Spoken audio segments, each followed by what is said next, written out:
嗨，我是 Leo。关于全世界滑雪爱好者都趋之若鹜的北海道滑雪胜地二世谷，全山联盟共有4个雪场。前2集已经为大家详解花园和比罗夫，这一系列的最后一集，继续带大家一起一一滑过，并熟悉剩下2个位于较西侧的 Village 和 Anupli 所有道内雪道与缆车吧。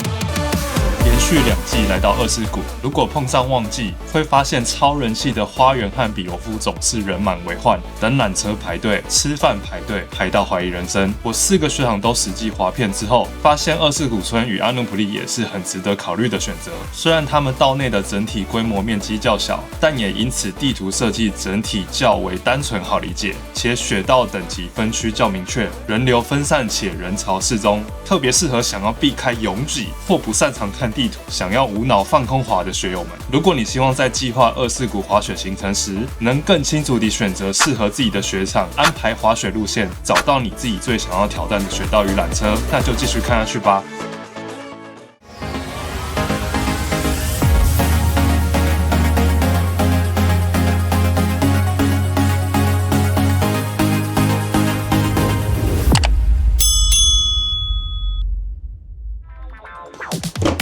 跟前2集一样，因为我是选择住在比罗夫，所以还是从比罗夫出发。首先透过第2集介绍过的方式到达比罗夫的这个位置，从这利用走路的方式换雪场到 Village。在大家仔细看过 Village 的雪道和缆车后，透过在 Village 的山脚搭公车和有顶部滑行横切的2种方式，再换雪场到 Anupli， 继续一一介绍 Anupli 的雪道与缆车。在这中间，我会穿插分享我一个人滑雪时独自拍摄的6种相机机位与它的优缺点，最后透过在阿努普里山脚搭公车或是顶部滑行回比罗夫的方式做比较。一样先附上一张比较表，让大家快速回忆一下这4个雪场的差异吧。有需要的自己暂停解读哦。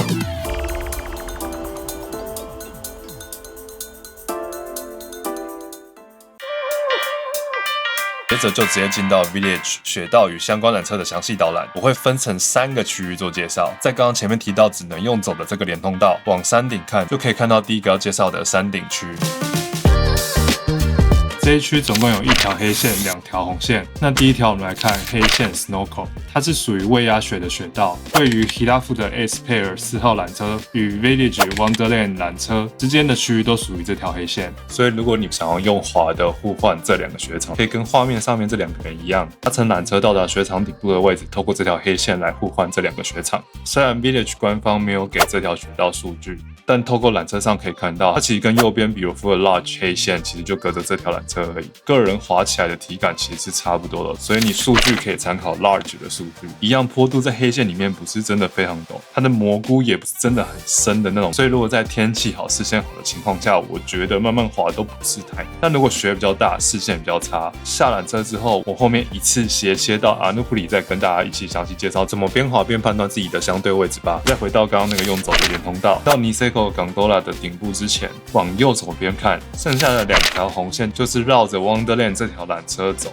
比较弯曲的就是五盖楼，比较直一点的就是 Wonderland。而五盖楼就比较四通八达，可以接到黑线 Snowco， 又可以接到这个用走的连通道，当然你也可以接到红线 Wonderland。透过在 Gondola 上的视角拍过去，会比较清楚我在讲什么。这2条都是有压雪的，那只有 Wonderland 有数据。这边要注意，你在往下滑的时候，一定要穿过缆车底下，往左边再回到 Village， 不然这边山顶的位置其实离 Anupli 的 Jumbo Pair 4号缆车非常的近，其实一不小心你就滑过去了。终于我们正式走到245村 Village。如果你是从 Village 的山脚希尔顿饭店那个地方，可以搭乘尼塞Gondola 这条缆车直达这个地方。这个缆车是一个像蛋的形状，小小的，蛮可爱的。但以我搭过的箱型缆车来说，真的有点挤就是了。这条缆车也是尼塞Unit 全山最长的缆车，有到2660公尺，但它速度很快。你如果全山都敢滑，不嫌弃这里超出名山脚很平的绿线，那这条Gondola真的很棒，不用10分钟，9分钟就到了，就可以滑超长的距离。一出来我们就回到刚刚那个用走的连通道的尾端，可以在这边看到有一堆标识。我们要继续往的 Lookout Cafe 这栋建筑物去滑。这一小段我建议你把它当成一个很短的连通道去看就可以了，因为你稍微往下滑一点点，就会遇到一个超平坦、超宽敞的区域，滑单板一定会停下来，到后面甚至有一点点上坡，所以应该是冲不过去。首先我们在右手边会看到第一个五盖楼下来的汇流处，接着往下滑一小段之后，你会看到一个蓝底白字的数字盘。Village 整个雪场都有这个数字盘，你如果到了这里还是真的不会看地图，那你可以用这个数字判断你大概在山的哪个位置，数字越小就是越下面。往右手边回头就可以看到另外一条红线 Wonderland 下来的汇流处。Wonderland 这条相对宽敞，对我来说是滑的比较舒服跟习惯。再往前滑一小段之后，我们会看到 Wonderland 这条缆车的底部，马上又会看到一堆告示牌。往最左手边看，这里有一个 Patrol House， 中间这栋建筑物就是我刚刚说要找的 The Lookout Cafe。这个两个建筑物中间的区域啊，从那边下去的位置就是往所有黑线的方向，其实就是面对山顶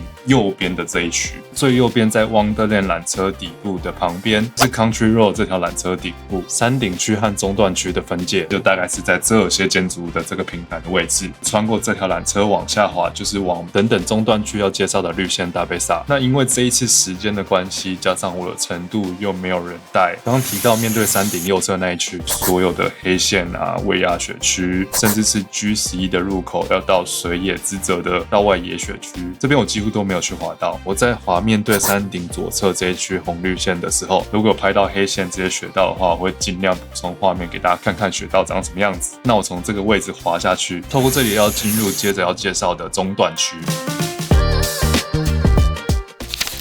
Village 的中段区总共有7条黑线、3条红线、4条绿线、14条雪道。但就如我前面提到的 ，Village 整个雪场属于比较狭长型，其实没有像官方写的这么复杂。我站在这个位置往下看，如果你是高手，比较敢挑战一些胃压雪区，或是刚刚提到在 Patrol House 旁边那边 Gate 11的入口处可以去的水野之泽道外野雪特别管理区，那你往下滑就是靠着左边就可以滑到地图上面对雪场右手边的这些黑线胃压雪道。我那天没有人带，加上时间的关系，我只有在一开始滑到唯一一条黑线叫做 Jopin 的雪道。老实说，我真的看不太出来这条雪道跟其他黑线的分界在哪里，因为这一区其实都是穿插的树林，我觉得没有很明确的分界。滑完这一小段，看到在画面中右手边的这条缆车下方，就可以切回有压雪的区域。那我们回到刚刚提到绿线达贝萨的开头，如果你是学完 S-Turn 比较初阶的人，或是跟我一样比较擅长滑道内，那 Village 靠着右边往下滑，也就是地图上左边这一区所有的绿线红线都相对蛮简单，就算是红线我觉得只比绿线难一点点，没有到非常陡的地方，你也不太需要真的去记这些雪道的名字，基本上就是靠着右边往下滑就对了。分界跟汇流处也没有这么多，但是完全零的新手我还是不太建议来这边啦，毕竟你如果只会推坡或是只会落叶飘，这几条雪道全部加起来距离有点长，这样慢慢推下去会蛮辛苦的。所以你如果是很新的新手，我建议你还是在等等要介绍三角那一区练习跟玩吧。那我们先来看绿线达贝萨，它总长也是将近2公里，虽然在地图上看起来弯很多，但实际上滑起来的感觉它是大弯而不是那种小弯，雪道也不是说真的非常的窄，也没有什么单板滑不动很平坦的地方，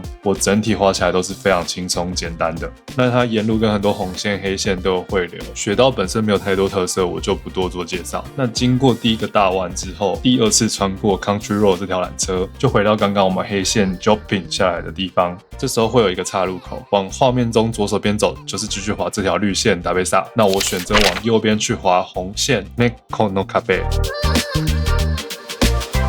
这条红线非常短，那你滑一下下就可以看到这个 slow 的标志，一下就到了这个雪道的尽头。这个位置的号码大概是在17的位置。往左手边看，可以看到刚刚绿线达贝萨或是黑线空布下来的地方。往那边下去的话，也可以走另外一条红线 Junkyard。那我们继续往下走，把绿线达贝萨下半部滑完，穿过第3次 Country Road 这条缆车之后，没多久我们会来到绿线达贝萨的尾端。那我们从画面左手边往回看，会看到红线 Junkyard 下来的汇流处，这边大概是11号牌的位置。再往更左手边看，我们可以看到另外一台缆车 Molino 缆车下来的地方，在那个位置也是黑线 Super Station 结尾处，还有黑线 Jagaimo 的开头处。那我们再继续滑一小段，到大概10号牌的位置处，就可以看到有一个岔路，左边是往绿线 Enchantment 的方向。那边我看其他人影片介绍，雪道蛮窄，如果你速度快，还有可能会不小心冲出去。那我就没有去滑到。在右手边你会看到我们刚刚前面提过好几其次的 Country Road 缆车搭乘处就在这里。接着往立牌的右手边走，去滑红线 Namala。这条红线算是我在 Village 中段比较喜欢的雪道，它很宽敞、很直，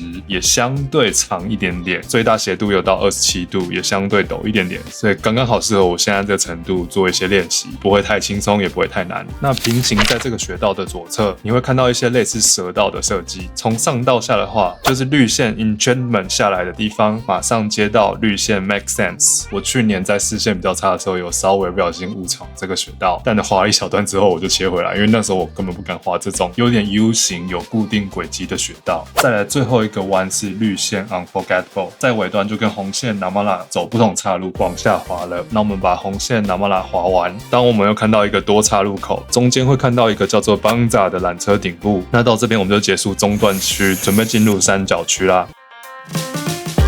官方在三角总共有列出12条雪道，只有2条是红线，其他全部都是绿线。但是有2条绿线我在地图上怎么样都找不到，所以我直接把它去掉。面对雪场山顶的左手边这一区的，包含2条红线，其他条绿线也都相对比较陡一点点。那面对山顶右下角这一区的雪道就会全部非常平坦，如果你是滑单板会滑到很想死。我觉得你如果是双板新手的话，那这边适合练习，但如果是单板新手的话，我觉得 Village 整个雪场都不太适合练习，而且你在这边也只能报他们雪场官方的教练课，选择相对少很多。我们先来看左边这一区，在刚刚提到中段与三角区的分界处，第一个岔路在班仔缆车的右手边，是往绿线 Cruiser 的方向。那我选择往左手边的岔路走，是往绿线班仔的方向。滑过去之后，你会先看到一个平台，这边有很多指标，还有一只熊拿着 Niseko Village 的雪板，刚好背景又是羊蹄山，可以在这边拍照打卡。那往指标后面走，在这个位置你可以看到刚刚中段区最后一条绿线 Unforgettable 下来的地方，回转绕过指标后滑一小段，我们可以穿过邦仔缆车，往地图上最左手边的3条雪道去滑。首先你会看到刚刚绿线 Cruiser 下来的汇流处，那一直滑到最底的地方，再左转往下继续滑这条绿线 Cruiser， 而它的前一条岔路是绿线 Pure Magic。那我选择在第一个岔路口去滑红线 Kokuma。我个人觉得这3条雪道其实就是位在差不多的坡面上，绕越大圈坡度就是越不陡，所以我选择最陡的来滑。那旁边那2条我就是稍微拍给大家看就好。这条红线也很短，但最大坡度跟刚刚我说我很喜欢的 Namala 一样是27度，所以斜度上对我来说是有符合红线的。但因为很短的关系，其实没有太多挑战性。滑到雪道的尾端之后，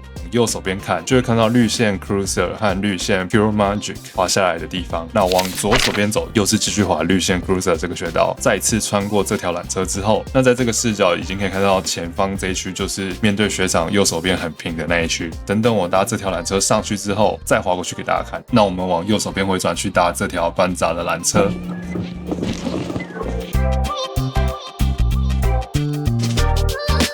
Please ensure all straps and backpacks are free of your seat.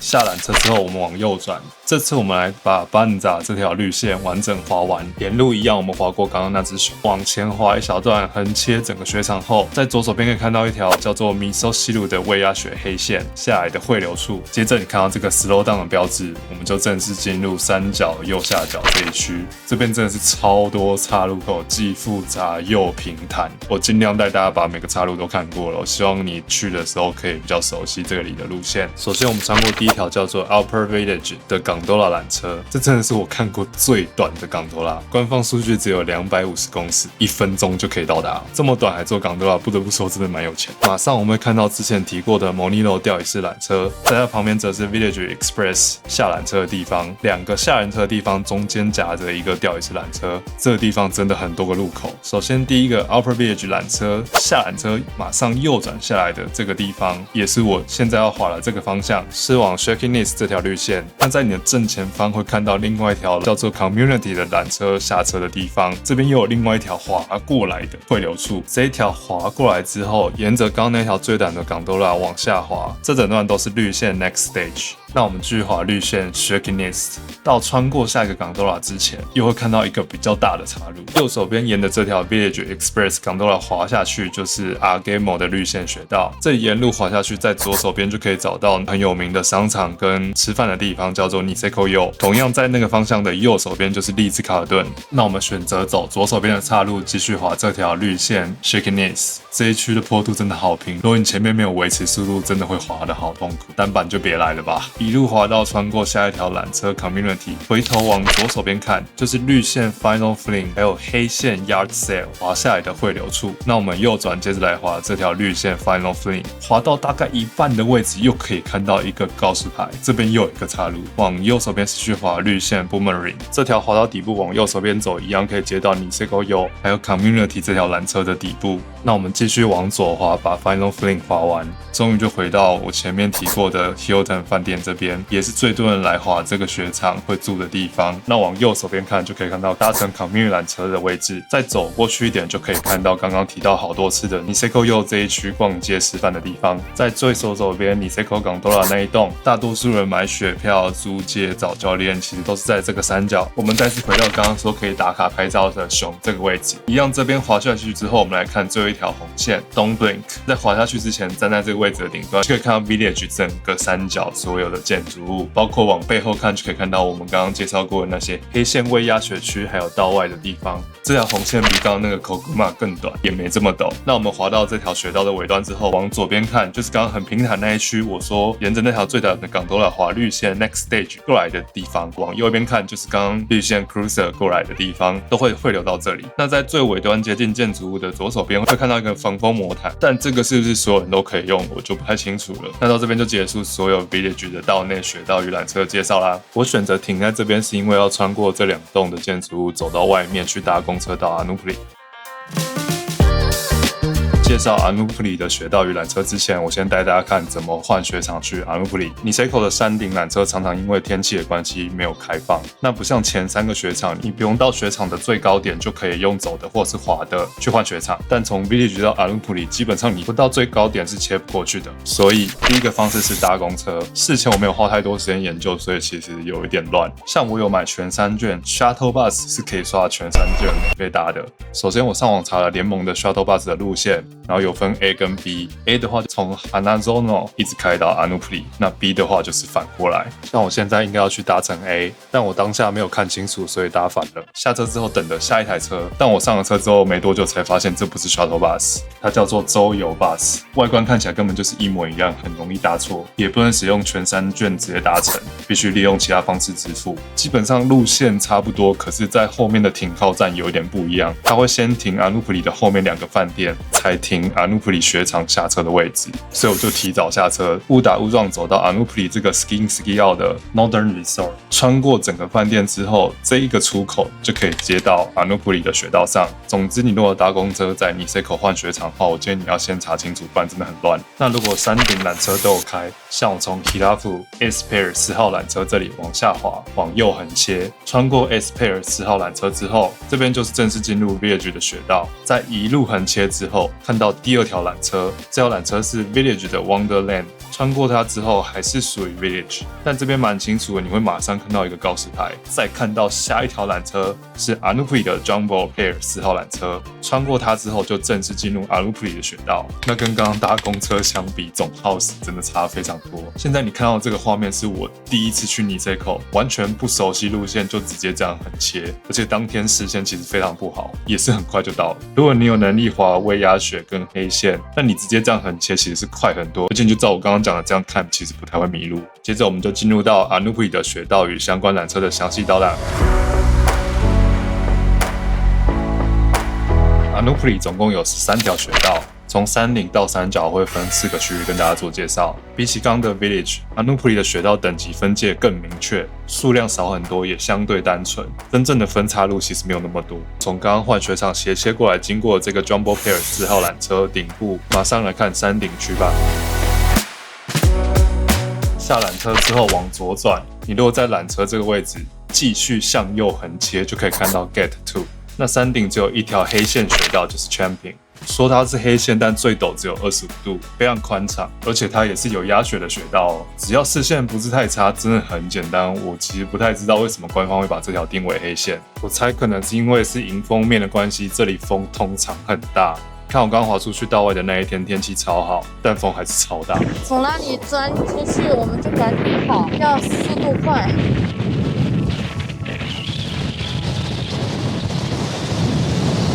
如果有人知道正确答案，在留言告诉我吧。这条黑线继续往下滑，滑到一半的地方往右手边走，也可以从 Gate 1出去到外的部分。那接近末端的地方，你看到 Anoupoli Gondola 缆车下来的地方，它会往左往右分开，去等等我们中段区要介绍的2条不同红线。那我们选择左手边的岔路，一路往下滑，在学道的右手方可以看到 Anoupoli Gondola 缆车的顶端，还有它的旁边一个 Jumbo Pair 3号缆车的顶端。再往下滑一点点，往左手边看，就可以看到 Jumbo Pair 4号缆车底部搭乘的位置，这3个位置非常的近。那到这边这条黑线就结束了。你想重复滑这条黑线，只有这条缆车可以到，所以如果山顶缆车没有开的话，你就没办法滑这条黑线。接下来以红线为主的中段区，如果是从 Anoupoli 的山脚，可以直接搭乘 Anoupoli Gondola 缆车直达，在缆车上往下看，沿路可以看到 Gate 7出来的道外野雪区。今天我请一位摄影，他是我昨天别人教练同一个学校里面的摄影师，也是双马教练吗？就是，我只是摄影，你没有教滑行。对，没有教。OK， 他也有单眼做定点的拍摄。那等等上去之后，在中段以红线为主的这一区，我会在学道介绍中穿插我在自己一个人滑雪时，如何把相机放在6种不同的地方，拍出不同的感觉。会请刚刚那位摄影师帮我侧拍相机的位置，同时搭配我自己用全景相机拍摄自己的视角，示范怎么装并分享它的优缺点。到达缆车顶部下缆车之后，它这里有分西出口跟东出口，口述讲解的部分为了不跟相机拍摄这个主题重叠，因为阿努普里的中段其实很单纯，我先在开始这边简单跟大家带过。从刚刚的西出口、东出口会分2边出去，西出口往下滑就是 Panorama 跟 SG 这2条红线，东出口出去就是 Utopia 跟 Shiragaba 这2条红线。那在这2条的雪道交界处，会有一个 Jumbo Pair 缆车2号下缆车位置，也是 Gate 7道外野雪的入口处，中间有一个未压雪的红线，叫做 Silver。这5条红线，不管你怎么滑，其实滑起来感觉都像同一条雪道，中间隔的树林都没有太密，你可以很轻易的看到隔壁条雪道。岔路没有太复杂，所以你不太会滑错。那你如果是学完 S10 稍微进阶一点的新手，这里的红线也都没有很陡，最大的斜度也才到24度，5条平均的斜度都没有超过20度。我还可以边拍边讲话边示范不同机位，其实是很轻松的。好，那后面开始我就单纯放当天的相机机位讲解，学到的部分我一样会用地图位置还有表格去给大家看。那个因为蛮多人问我，就我一个人是怎么拍摄的。滑雪的时候，我主要还是用全景相机。如果是需要辅助视角，才会用现在这一台运动相机。因为自己滑雪，其实我尝试过很多不同的方式，当然还是手持画面是最好看。可是有些如果超出自己能力的雪道，手持还是有相对的困难度，因为会影响平衡，还有摔到可能会插到自己，会有点危险性。不然手持拉到最长，这样一定拍起来是最自然的。其他方式我后面会再跟大家分析。我会搭配他们家的 GPS 遥控器，它会有所有的滑行数据。第一次要先让它连线，这边会有遥控器连接，就可以从这边看到拍摄的画面，就可以操作它。那我第一趟先用这个方式拍给大家看，先这样滑下去。这样拍摄的话，其实就是你要考验你的稳定性啊，就是滑雪你要是你擅长雪道才这样子拿，然后它可以前面嘛，然后还有后面的视角，这样。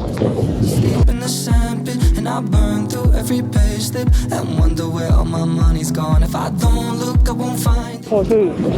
空拍的视角，这样。大概这些。好，那我们换下一个，放在头顶，这种装在头顶的，就是 GoPro 的快拆，转上去之后，大概这个样子。我的习惯镜头是要对这样子，而不是这样子，因为这样会把你的人切一半，所以它要这样子还是比较好看的。这个快拆直接这样装上去就可以了。这个时候你就看不到荧幕，刚刚那个遥控器。这时候就是它的方便之处了，所以它这边开始这样。优点就是你不用拿着它，也不太会有危险。但是缺点就拍不到你的脸，只拍到从上面的视角看下来的身体。这看起来有点大头狗的感觉，会有点不自然但是景就是全部都看得到。还有一个缺点是，当你摔倒撞到头的时候，假如它没有粘紧，掉了你可能不会发现。大家看看滑一趟，这一趟很残念的，我头上的全景相机好像重复按到拍摄，所以它没有拍到。放在头上就是有这样的缺点。那我只好拿我之前在其他雪场放在头顶上拍到的画面给大家看看，大家就将就看咯。接下来是脖挂的方式，其实有2种，一个是这种。这个也是快车式，这样。但是它的缺点是它这个有点短，穿很多的时候就是很刚好。有时候假如衣服没有穿好，可能镜头会被东西挡到。另外一个是这种方式，它是磁吸式的，这样一样也是插上去嘛。好处就是它比较长一点，比较舒服。对，但是就是你挂在那边，其实它蛮晃的，你滑雪一定会晃来晃去。我是不推荐用这个，因为这个其实就是日常用的啦。等一下就不示范这个一样，就是不要把自己切一半，因为它是2个镜头最后合成。一定是这个方向是比较好，因为蛮多我看到初学者说，哦，这方式很好，不用拿着，然后又可以看到相机。但其实我蛮不推荐的。挂上去之后，假如你真的不小心摔到，刚好正面朝下，那其实这个方式蛮危险的，蛮容易伤到自己的，尤其是手骨这边跟前面这里肋骨这边就这样啊。但只是这个坏处就是自己拍会蛮吵，因为它离自己超近。它虽然是全景，可是在你身体这一面就被你身体挡住了。尤其是我们滑档板，一直转向，它这个画面你就会一直转来转去，后期也会蛮辛苦。还有另外一个方式是人家单眼相机在用、登山在用的，挂在背包上的这个背包夹，其实原理有点一样啊，只是它是在包包上，相对这个位置可能安全一点点，但它的缺点跟这个一模一样。然后把自己遮住，不然真的太丑了，这离脸太近。好，就这样哦，我们往左边。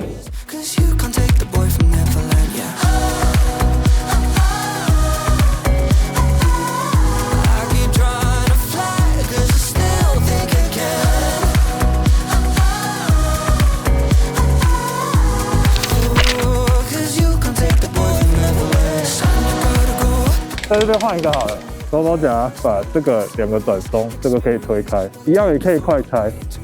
这样子就可以拆下来。OK， 这样扣上去，这样就好。有没有选到最紧，它就会把包包夹紧。好，我们滑一小段到那边就好。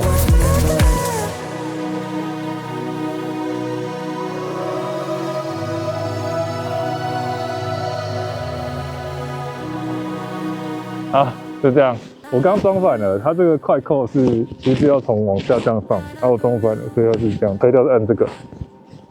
这样，正常应该是往这样比较稳啊，单眼是这样会卡在上面嘛，拍照的时候这样一只手按，然后就可以拿下来。下一趟我会装在板头跟板尾，前面这个的话我是买 Insta360他们家那个冲浪的支架，因为它面积比较大，我觉得相对稳一点。之前我装过一个比较小的那种车载的那种吸盘，只要一摔或是震比较大力，它那个要么头会断，要么吸盘会掉。那现在是因为我是自己的板子，我才这样粘啊。后面的话我就是用这种比较一般的柔性支架，这2个我没有掉过，因为它是软的，所以也没有断过。优点就是不用手拿，也不太会伤到自己。缺点是你装在板尾的时候掉了，你可能不知道。基本上它就是一个创意视角，它拍出来的自己也不太好看，脚会变得很长。屁股会变得很大，上半身变得很小。但是它有一个特色是装在板头啊，它可以拍到你板头的视角，你在滑行的那个板头这样子转的那个感觉。装在板尾也可以看后面的视角。你在滑行，血会一直喷嘛，看起来会变得很激烈。你要如果是真的要记录自己的话，这2个方式其实看不到什么，好玩而已。好，尽量这样。我希望它是一直立着的。OK。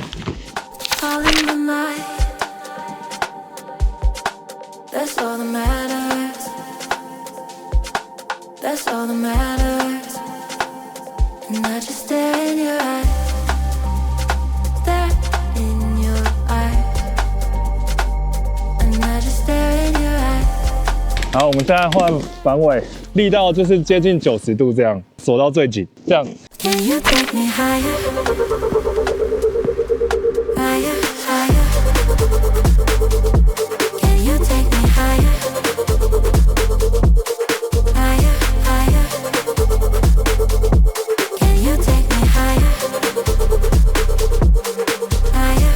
对，我在上面定了。好，那我等你。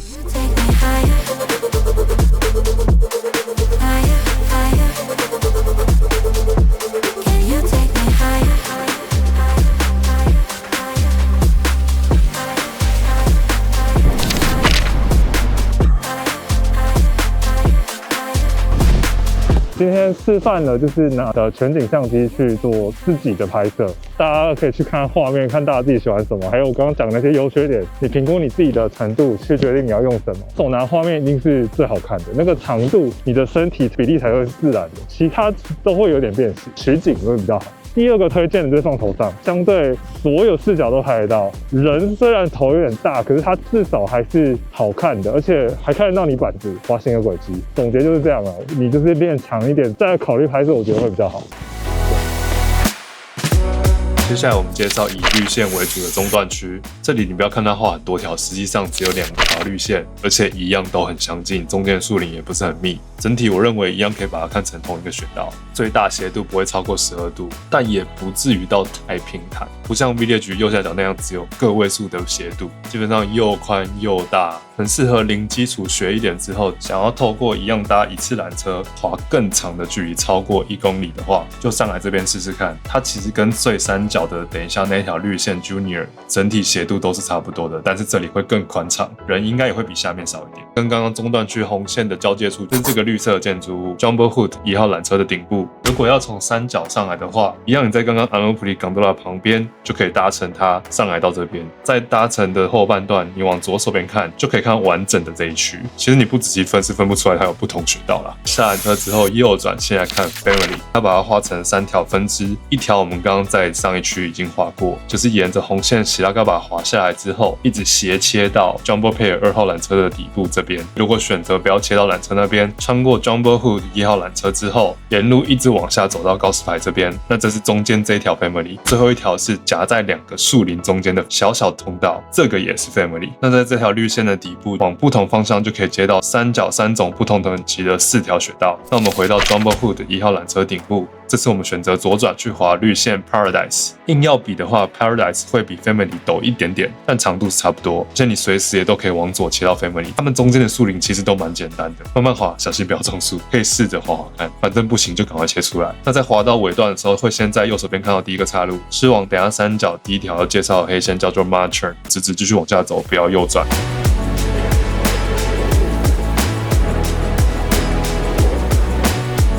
又会接到刚刚在 Family 底部的这个告示牌。接着我们进入最后一区三角区，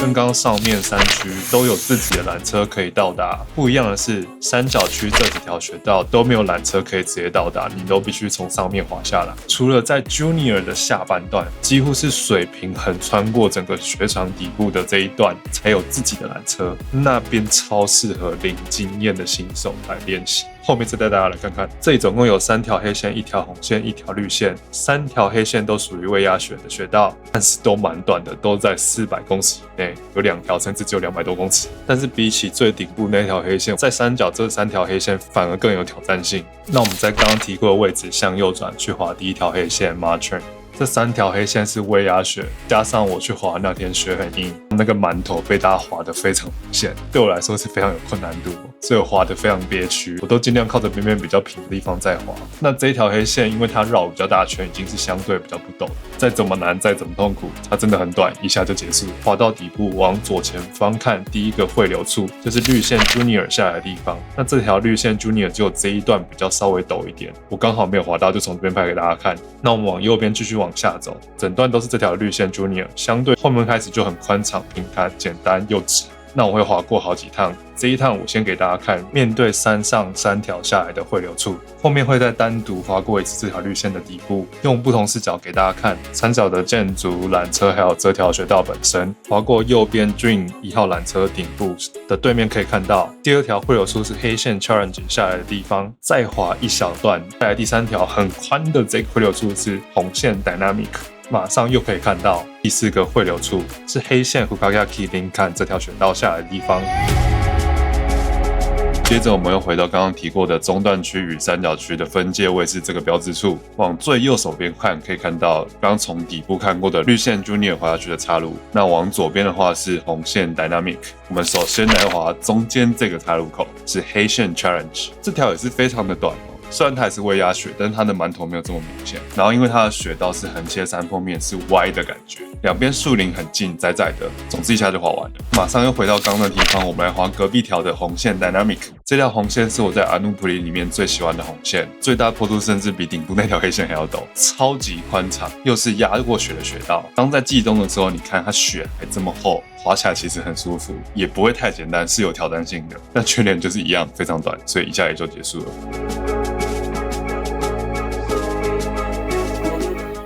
我现在要滑那个 Anupree 的黑线，然后下面这个是我的摄影师，对，他现在下去帮我拍。那一样再回到上面，在隔壁一条黑线。Fukayuki Linkan 就如它的名字一样，它也是被两边树林夹着，非常的窄。这边的馒头非常的大，非常的深，加上这个雪道，不管是平均雪度还是最大斜度，都是这整个雪场里面最陡的。当天的雪很湿又很黏，这4个点加在一起，其实对我来说是很不容易的，所以我也没有自己拿相机，看我能不能顺利滑完这条不摔。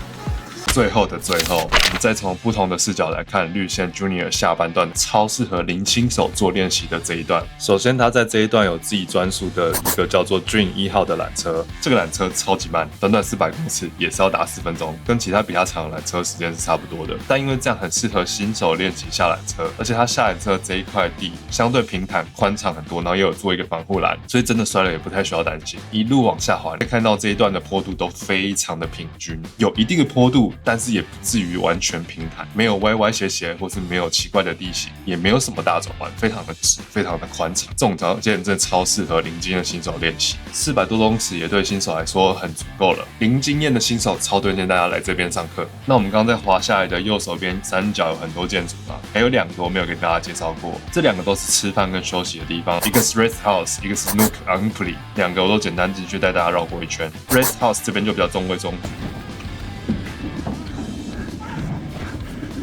测试 Nook 的话就相对比较高级一点，进去看一下。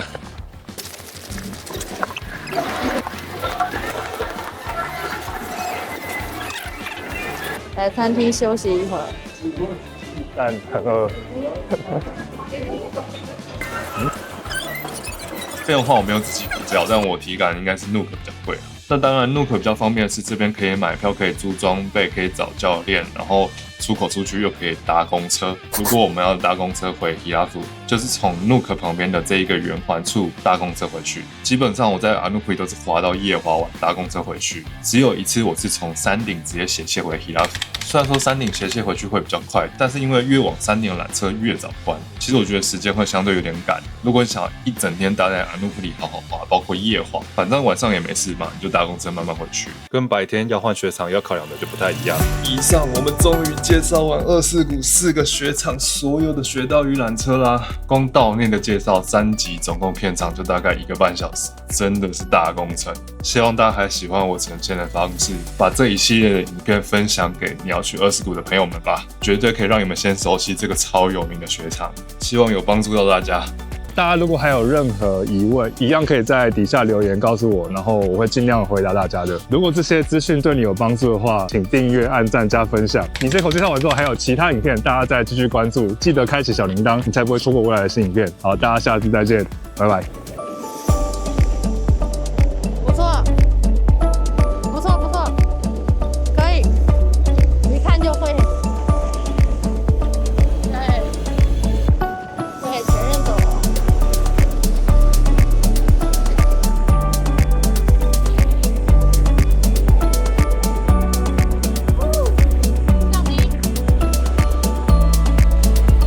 换刃，很练习你的脚感，脚蹬住。对，转后刃施压，对，脚后跟蹬住啊。